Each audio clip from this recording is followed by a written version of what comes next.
Hola a todos, ¿qué tal? Mi nombre es Génesis Mejías y hoy, junto con mi compañera Patricia Marenco, les expondremos nuestro modelo econométrico, el cual titulamos La inflación por demanda y su relación con el ingreso disponible de los hogares, la tasa de interés real y el gasto del gobierno en Venezuela para los años de 1984 hasta el 2014.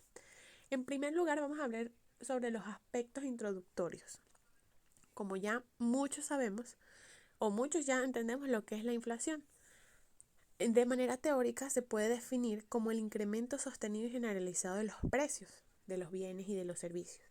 Ahora bien, la inflación se puede originar por ciertos cambios en variables fundamentales de la economía que aumentan la demanda o deterioran la oferta agregada de un país. Es decir, que la inflación podemos estudiarla por dos vías, la vía de la demanda o la vía de la oferta. En el caso de la demanda, pueden haber incrementos o los incrementos de la inflación pueden deberse a un mayor ingreso disponible, a las bajas tasas de interés reales o a un crecimiento desmedido en el gasto del gobierno.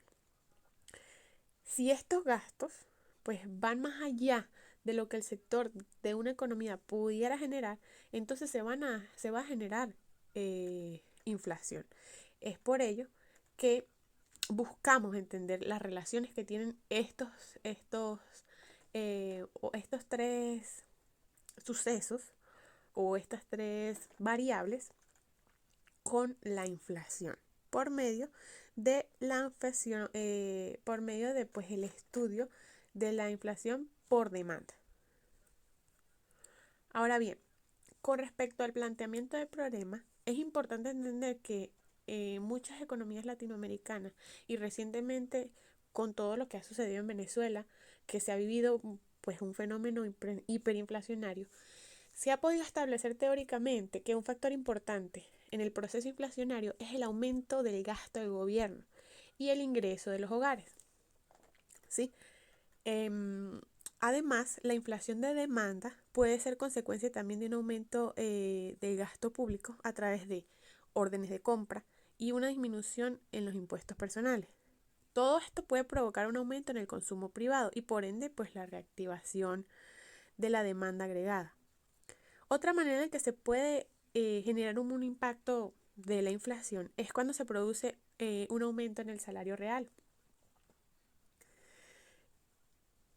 lo cual pues hace que aumente la propensión marginal a consumir y el aumento pues del consumo privado eh, hará que si la producción no puede igualar el consumo, o sea, no puede igualar la oferta, entonces pues habrá un aumento general en los precios. Es por ello que esta investigación nos preguntaríamos qué incidencia ha tenido el gasto descomunal del gobierno, la tasa de interés y el ingreso de los hogares en la economía. Todo esto se responderá a través de ciertos objetivos.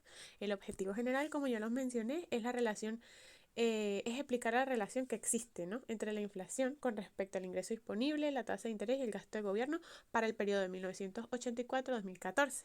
Ahora bien, específicamente hablando, se busca estimar un modelo de regresión lineal múltiple aplicando datos de series de tiempo a través de la utilización de mínimos cuadrados ordinarios. También se busca aplicar las pruebas econométricas que sean necesarias para conocer la relación entre las variables en estudio. Y por último, pues aplicar las pruebas correspondientes para conocer si el modelo cuenta con normalidad de residuos, estacionalidad de las series y problemas econométricos. Por lo tanto, estudiar la inflación es importante para la economía de los países, ya que eh, en un entorno de inflación bajo o estable, todos los recursos producidos pues se van a asignar de manera más eficiente, lo que garantiza un mayor crecimiento del bienestar para la población. Nosotros como venezolanos sabemos y entendemos que la inflación no, o sea, vemos red flags en la inflación. Es por eso que buscamos, ¿no?, estudiar la inflación a través, ¿sí?, de la incidencia que tiene el ingreso de los hogares, la tasa de interés y el gasto de consumo total. Ya lo había mencionado, pero es importante destacarlo porque no se consiguió pues bibliografía que analice estas relaciones o la relación de estas variables, ¿sí? En el caso de la inflación, por el área de la demanda.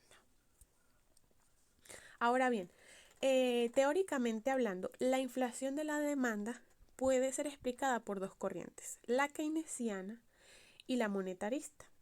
En el caso de la primera corriente, el factor clave es la demanda agregada, de forma de que si la demanda total excede la producción, tendrá un lugar o ocurrirá un aumento en el nivel de los precios.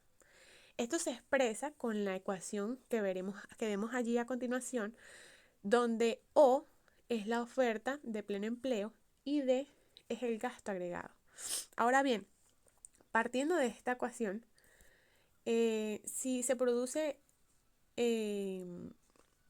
un aumento, ¿sí? O un crecimiento del gasto, que es la variable D, el equilibrio inflacionista se produce como consecuencia de la siguiente ecuación.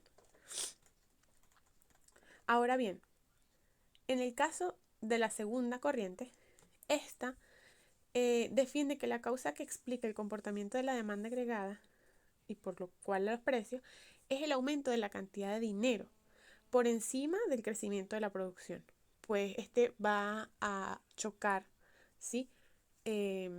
Con la limitada oferta de mercancías y presiona a un incremento de los precios. Por lo cual, ahora estudiaremos la metodología. Sabiendo lo anterior, entraremos en la metodología que estimamos, ¿ok?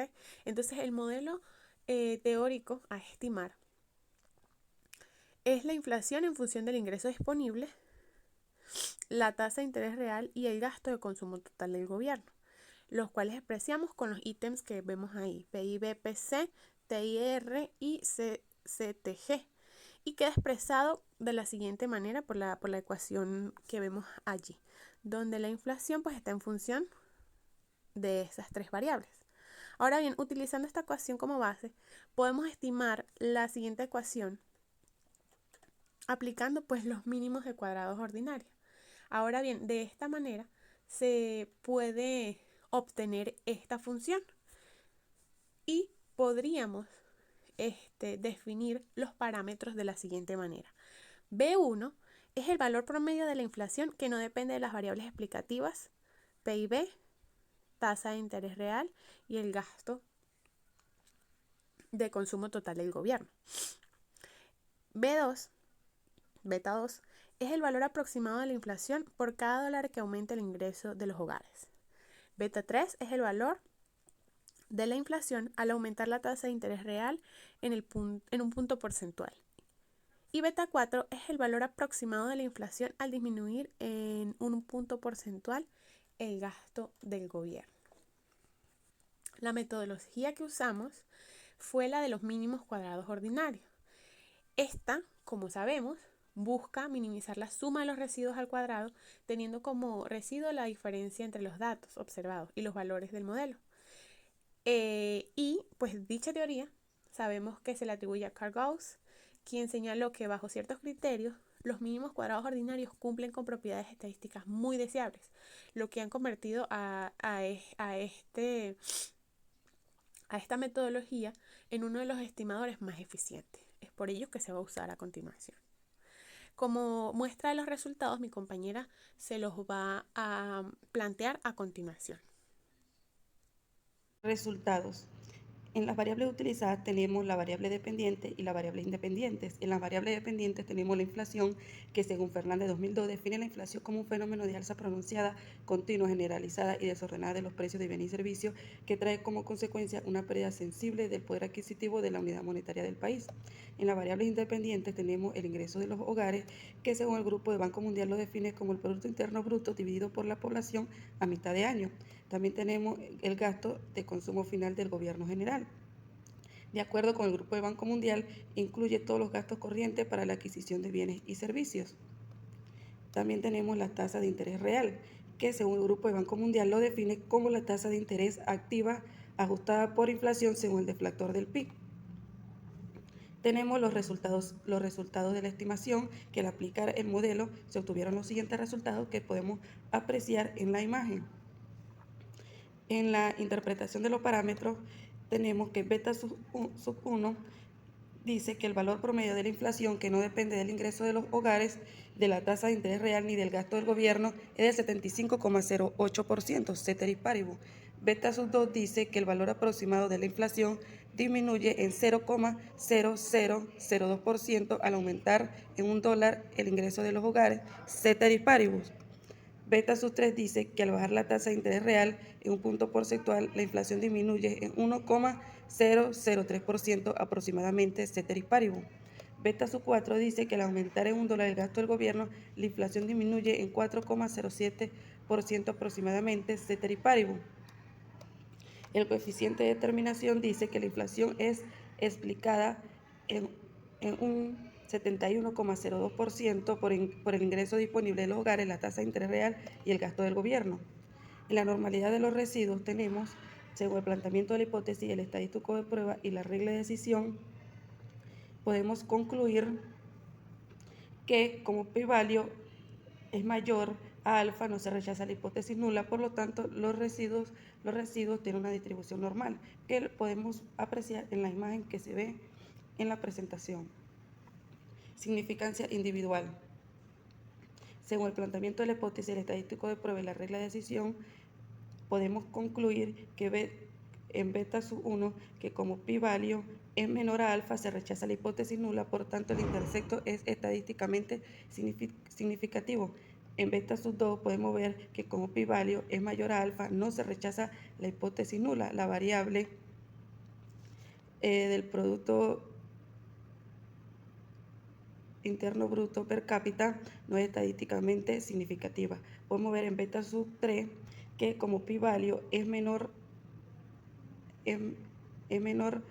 a alfa, se rechaza la hipótesis nula y la variable de la tasa de interés real es estadísticamente significativa. Y beta sub 4 dice que como p-value es menor a alfa, se rechaza la hipótesis nula y la variable del gasto del consumo total del gobierno es estadísticamente significativa. Significancia global. Según el planteamiento de la hipótesis y la regla de decisión, podemos concluir que como p-value es menor a alfa, se rechaza la hipótesis nula y el modelo posee una significancia global o conjunta. Estacionariedad de la serie. Según el planteamiento de la hipótesis, el estadístico de prueba y la regla de decisión, podemos concluir que como p-value es mayor a alfa, no se rechaza la hipótesis nula y la serie tiene una raíz unitaria, es no estacionaria, que lo podemos ver en la imagen que se puede apreciar. La multicolinealidad. En el caso del modelo en estudio no se cuenta con un coeficiente de determinación elevado y las variables explicativas son significativas a excepción de la variable del Producto Interno per cápita,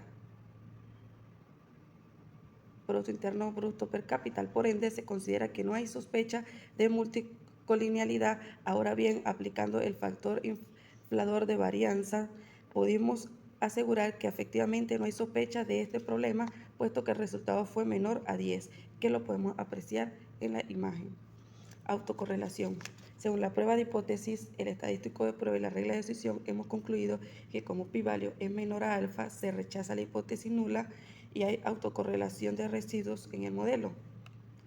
En el error de especificación tenemos, según la prueba de hipótesis, el estadístico de prueba y la regla de decisión, se concluye que como p-value es menor a alfa, se rechaza la hipótesis nula, el modelo no está correctamente especificado. En el modo en primera diferencia se desglosa en significancia individual inconjunta, que lo podemos apreciar en la imagen, y según beta sub 1 dice que como p-value es mayor a alfa, no se rechaza la hipótesis nula y el intersecto no está estadísticamente significativo. Beta sub 2 dice que como p-value es mayor a alfa, no se rechaza la hipótesis nula, por lo tanto el Producto Interno Bruto per cápita no es estadísticamente significativa. Beta sub 4 dice que como p-value es menor a alfa, no se rechaza la hipótesis nula y la tasa de interés real es estadísticamente significativa. Beta sub 4 dice que como p-value es menor a alfa, se rechaza la hipótesis nula y el gasto del consumo total del gobierno es estadísticamente significativa. El coeficiente de determinación dice que la inflación es explicada en un 85,13% por la variable regresora al aplicar las primeras diferencias. Y como p-value es menor a alfa, se rechaza la hipótesis nula y el modelo posee una significancia global o conjunta, como se ve en la imagen. En la normalidad de residuos podemos ver que como p-value es mayor a alfa, no se rechaza la hipótesis nula y el modelo tiene residuos normales. En la multicolinealidad podemos ver que aplicar el método en primera diferencia no se sospecha de problemas de multicolinealidad en el modelo, ya que se obtuvo un valor menor a 10 aplicando el método phi. Autocorrelación. Podemos ver que como p-value es mayor a alfa, no se rechaza la hipótesis nula, no hay autocorrelación de residuos en el modelo, como se puede apreciar en la imagen. En el error de especificación tenemos que como p-value es mayor a alfa, no se rechaza la hipótesis nula, por lo tanto el modelo está correctamente especificado, como lo podemos ver y apreciar en la imagen. En las conclusiones tenemos primero que el primer modelo de regresión lineal se pudo notar que tenía características ideales para ser un buen modelo, puesto que todas las variables, excepto el ingreso de los hogares, era estadísticamente significativo individualmente. Asimismo, el modelo también tenía significancia conjunta y la inflación era explicada en un 71,02% del coeficiente de determinación por las variables explicativas. También podemos ver que la prueba Shapiro-Wilk podemos apreciar que para conocer la normalidad de residuos se obtuvo que el modelo efectivamente se distribuye normal. Además de aplicar el Decay-Fourier test, se pudo notar que el modelo posee una raíz unitaria, por tanto no es estacionario. Tampoco se sospecha de problemas de multicolinealidad, pero sin embargo se presenta problemas de error de especificación y autocorrelación, que por ello se aplicó el método en primeras diferencias. También podemos ver que en la relación de las variables se pudo notar que pues no se tuvieron los resultados esperados tanto en el primer modelo como en el modelo corregido, ya que tanto el Producto Interno Bruto per cápita y el gasto del consumo total del gobierno dieron un valor negativo, lo cual no coincide con la teoría. Pero, sin embargo, en el caso de la tasa de interés real, sí se obtuvo resultado esperado, puesto que al bajar las tasas de interés real se estimula el ahorro y se incentiva exceso de crédito. También es importante señalar que la economía venezolana es especial en cuanto a base de datos se refiere, ya que no son muy confiables, pues además existen otras variables que pueden explicar la inflación en Venezuela por el lado de la oferta. Aquí tenemos algunas referencias bibliográficas, en nuestro proyecto están más explicadas y están todas las referencias que utilizamos para la investigación de este proyecto y para la realización de dicho proyecto. Muchas gracias y muy agradecida por todo lo aprendido en esta materia.